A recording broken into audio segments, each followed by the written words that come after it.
Hi, I'm Frank Kopczynski, the owner of Tampa Bay Alcohol Monitoring, the leading provider of alcohol monitoring devices in the state of Florida. Judges, lawyers, and clients who want to be proactive given the charges they face often contact us to ask about these two devices and which would be best for their given situation. So for your convenience, we've decided to make this video to hopefully answer all or most of the questions you may have. First of all, both the SCRAM and the Soberlink alcohol monitors can be court-ordered or worn voluntarily to determine whether or not the client is drinking. We usually recommend the SCRAM for those clients suspected of having a severe drinking problem. The SCRAM, which stands for Secure Continuous Remote Alcohol Monitoring, is a bracelet that is worn around the ankle. Every 30 minutes, a small pump inside the device tests for the perspiration coming off the skin for the presence of alcohol. Now, the SCRAM also has heat and light sensors to detect tampers. So if the bracelet is immersed or anything is placed between the bracelet and the skin to keep it from detecting a consumption event, the device will detect it. This would be reported as a tamper and would be a reportable violation.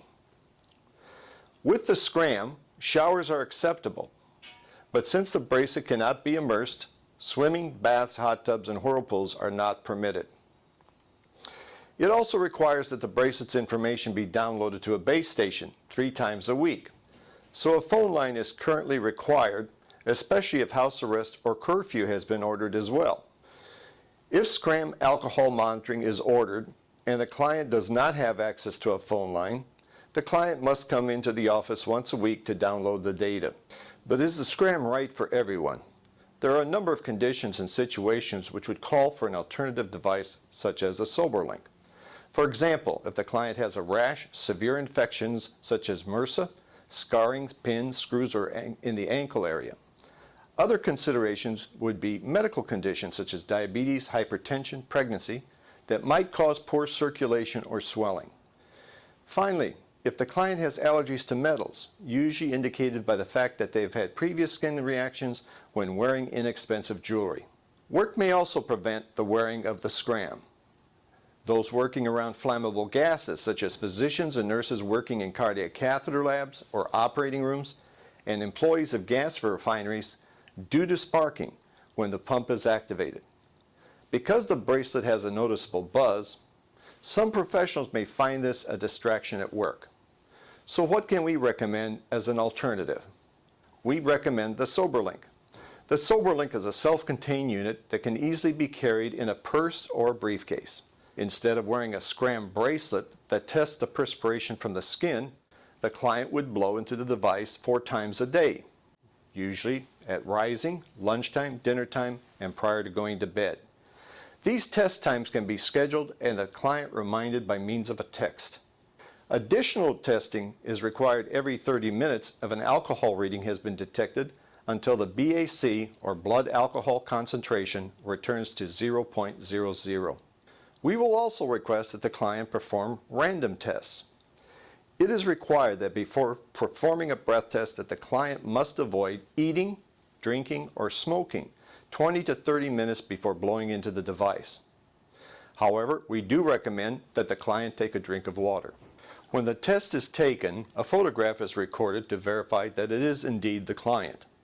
The instant reading provided makes this the device of choice for family court cases to provide proof that the client is alcohol-free for court-ordered visitation.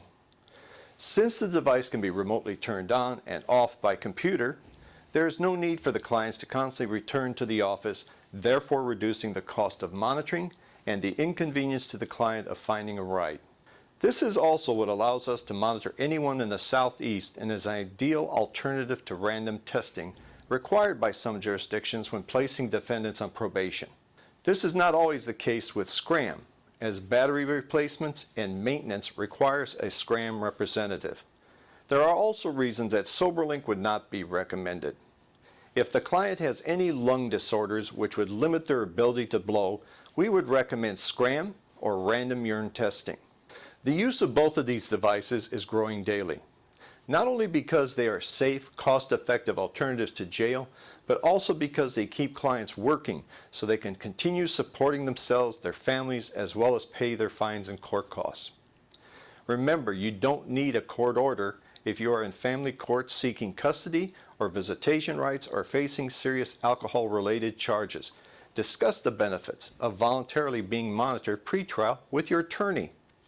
Also, you don't have to be in the legal system to voluntarily agree to be on the SCRAM or Soberlink alcohol monitoring systems.